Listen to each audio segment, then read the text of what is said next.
Alo. Alo. Mama. Hə. 8 Mart Beynəlxalq Qadınlar Günü mübarək. Səni çox istəyirəm. Sağ ol balam, sağ ol. Mən də səni çox istəyirəm. Sağ ol. Sağ ol. Alo. Mama sən. Ha. Amma mən məktəbdən qaçmışam. Niyə? Mən dərsi yazmamışam. Dedim müəllim telefon gətirmişəm.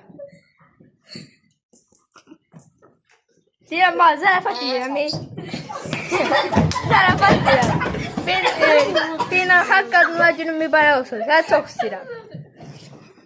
Sağ ol ürəyim. Mən də səni çox istəyirəm. Alo. Mama mənəm.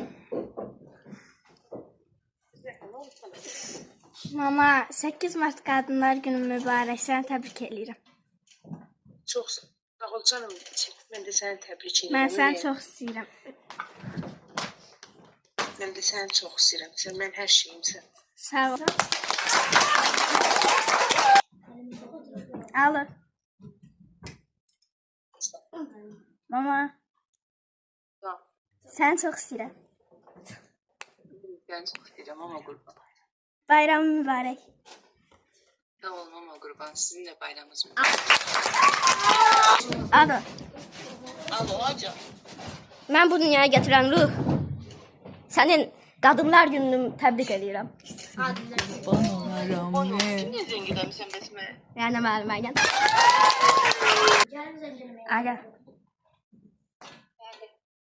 Mama nə versəm? Beynəlxalq Qadınlar Günü mübarək. 8 Mart bayramı mübarək. Səni çox istəyirəm.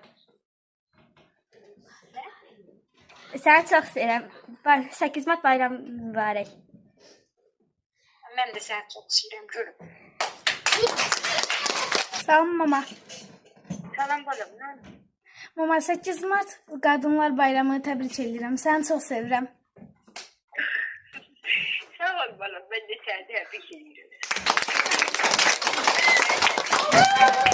Mama, sən 8 Mart Beynəlxalq Qadınlar Günü bayramına görə təbrik edirəm. Səni çox sevirəm. Sağ ol balam. Sağ ol. Alo. Hadi. Mama 8 Mart Beynəlxalq Qadınlar Günü mübarək. Səni çox istəyirəm. Yaxşı ki varsan. Sen niye müəllimin nömrəsini zəng vurursan? Özüm